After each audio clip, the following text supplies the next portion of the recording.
Okay, so we're going to look at different types of marriages and who has to sign those marriages and what documents do we need. And we're going to look at in community of property, out of community of property, customary marriages, foreign marriages, and same-sex unions. So there's quite a few that we can have a look at. I'm sure some of you haven't even seen some of these before, so they actually are quite interesting. So the first thing we're going to be looking at is in community of property. Now, in community of property means that for the outside world, there is one person floating around. Even though there's a husband and wife, they are one. It's one joint estate. There's only 3 ways you can exclude a property from an in community of property, and that's if somebody in a will says, yes, I understand that my daughter's married with the husband in community, but I want to exclude this house. And it's only going to go to her. So you can get an exclusion in terms of a will. You can also do an exclusion in terms of the donation. If I want to donate my house to my child, then obviously I'll probably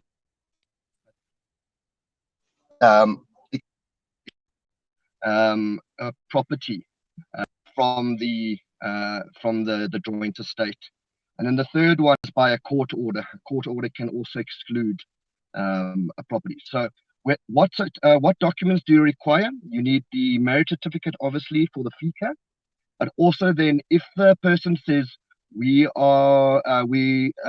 of the properties, all the amount mustn't get paid into the joint account, I want to pay it here, then you're going to ask them for example, the will. So you might need an additional document if they're saying, well, this property is excluded from the joint estate. Okay. Who must sign the documents? In community of property, there's 2 ways to do it. One, both the seller and the both the husband and the wife must sign the OTP and the transfer document, or the one spouse can give authority in writing to the other spouse to sign on their behalf. I don't like the written authority. Sometimes the wrong words are used and there's a bit of a gray area. So in general terms, as long as the person isn't parting with you, get both the husband and the wife to sign the offer to purchase if they're married in community of property.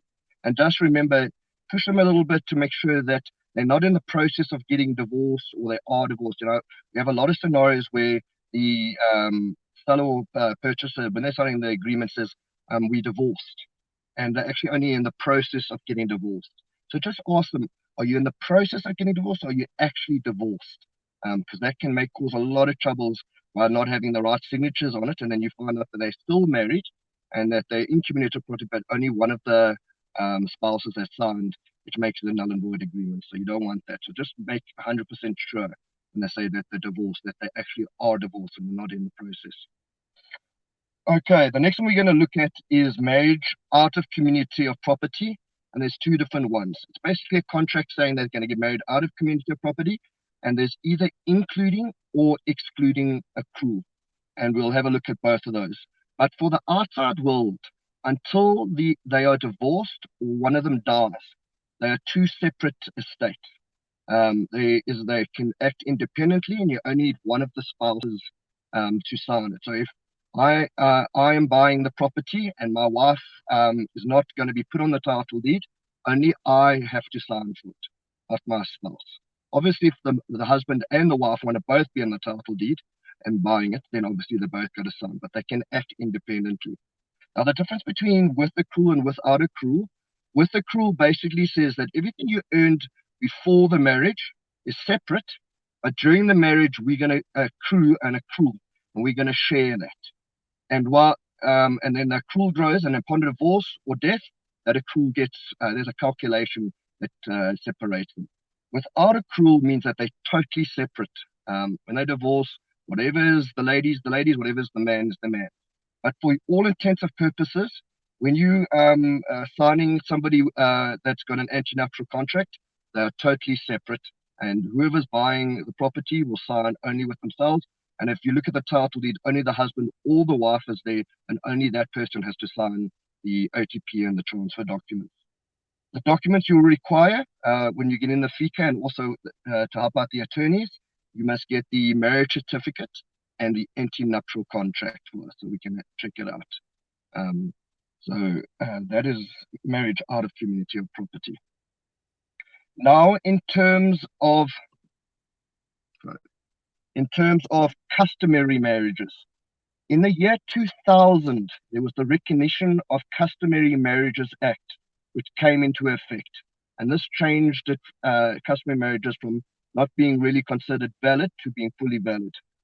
So all customary marriages entered after that date are either in community of property or out of community of property, based on if an anti-nuptial contract was registered.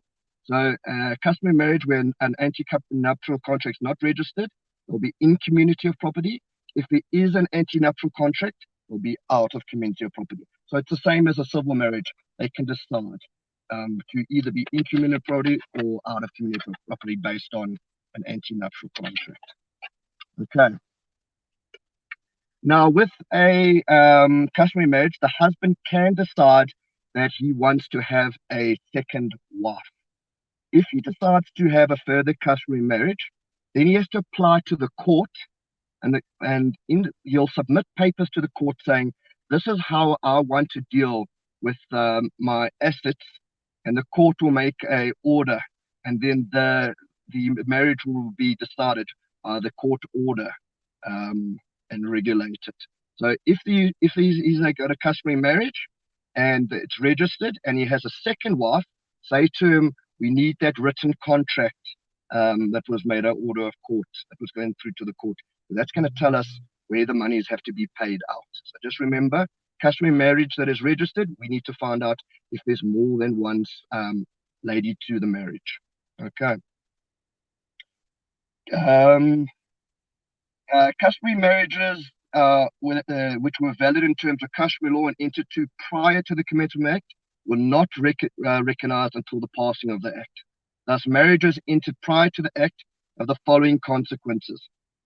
If the customary marriage if the person was married before 2000 and they were in a monogamous marriage, which means that he only had one wife, the husband, then it's in community of property.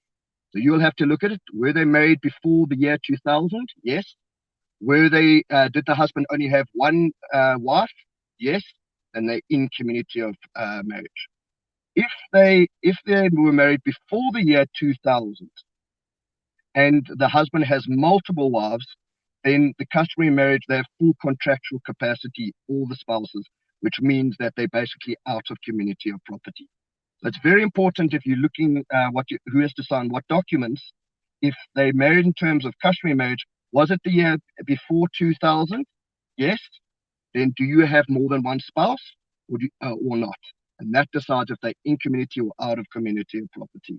If it's after the year 2000, it matters if they registered an anti-nuptial contract. If they didn't, it's in community of property. If they did, then it's out of community of property. It's extremely important to look at the year 2000. Okay. Just remember when they come to you, they might say, that I've had it where the wife comes up to me and says, listen here, the lobola was paid, thus there is a customary marriage. And lobola is not a proof that there was a customary marriage. I'm not going to say it's not proof of it. It doesn't mean that there has been a full customary marriage. Lobola is only one of the proofs to show it. So you have to go through the lobola and all customs have to be met to have the marriage recognized as a customary marriage. So the lobola is only part of it. So if they say lobola, say that's great, it is proof, but have all the customary practices also being followed to make sure that it's a customary marriage. Because a customary marriage that is not registered doesn't mean that it's not a valid marriage. So it can come very difficult when the people are arguing, saying, okay, we didn't register our customary marriage and lobola was paid. The husband, I've seen, will sometimes say, yes, lobola was paid, but we didn't follow through with the customary marriage. I'm actually not married. And the wife will say, yes, it wasn't registered, but we paid lobola. And I have to explain to them, lobola is not enough. There is the next step that all the customary practices have to be followed. So it can get a bit tricky. If you do get stuck there, you're more than welcome to it. We can do a roundtable meeting, sit down with them and see what proof the wife will have above the lobola that there is a customary marriage that wasn't registered. Okay. Then we're going to look at foreign marriages. Now, South Africa's Deeds Office doesn't know mean, there's hundreds of different countries of every marriage regime in the world. So they can't know exactly in community, out of property of everybody. So what they've done is they've taken a bit of a chauvinistic approach to it, the government, and they say that when the marriage took place, it's where the husband was domiciled at the time of the marriage. So if I myself, Garth, I go marry a lady and I go to Mauritius and I married her, but I'm domiciled in South Africa. Domiciled is basically where you call home. Then I'll be governed in terms of the South African marriage in South Africa because I'm domiciled here. If I didn't register anti-nuptial, obviously I'll be in community of property. If I did register anti-nuptial, and I'd be out of community of property, either with or without a crew. So you look at the domicile of the husband when he was married, when they were married. If the husband is not domiciled in South Africa, then you will get both parties of the foreign marriage to sign the documents. So it's like they're in community of property because the deeds office cannot know every country's marriage regime. And you'll get the husband and wife to sign it. Okay. Same-sex marriages. Now, they're actually not a same-sex marriage. It's actually a same-sex union, and it's governed exactly like a civil marriage. Let's just say that. So a civil union can either be in community of property or it can be out of community of property. Instead of a marriage certificate, you'll get a civil union certificate. So you'll ask them, okay, in a same-sex marriage, I need your civil union certificate, and then you'll pick up if they're married in community of property or out of community of property, same as a civil marriage. So the legal consequences are exactly the same. Okay, that's a lot of information. Is there any questions on that, and we can start going through them?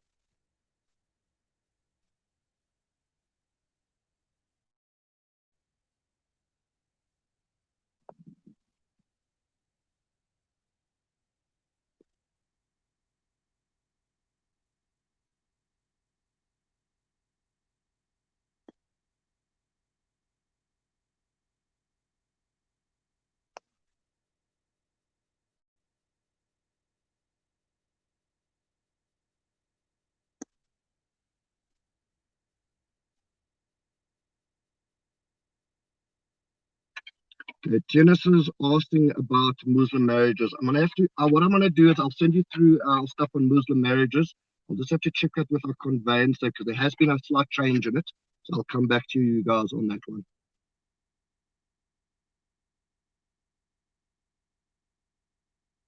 Any other questions?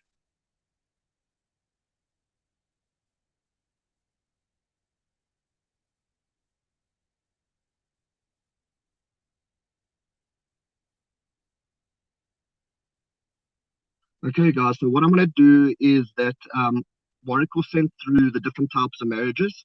You can have it on file. You also require for your non-verifiable CBD points. And then, guys, remember, sometimes sellers and buyers can be liars. So let's just ask them if they say they're already divorced. Number one, say to them, okay, that's great. Where's your divorce order? And they're not in the process of getting divorced because it makes a big difference. And then customary marriages, it's quite difficult sometimes due to the lobola being provided or not being provided, and if it was registered or not. So sometimes you'll have to take the next step and sit down with them and figure it out. But anytime you need my help, you say, I've got a customary marriage and I don't know quite if it's valid or not. It wasn't registered. Then we'll sit down with the parties and we'll figure it out. If it is registered, then we know it obviously is, and we look at the year 2000 to decide what is happening on that side. Okay, that's pretty much it. Unless anybody's got more questions, I'll get you through the Muslim marriages, Tina. So like I said, there has been a change on that. So I just want to double check before. I just don't want to give the wrong information on that.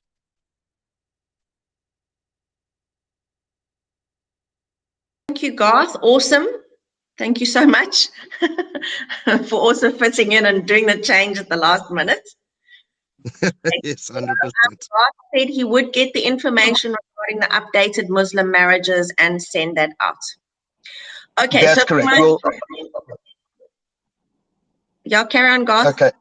Sorry, what I'm going to do is actually we removed it from our talk because of the updates. I'm going to put it on the talk and then we'll send it out today. I'll get it to everybody. Okay.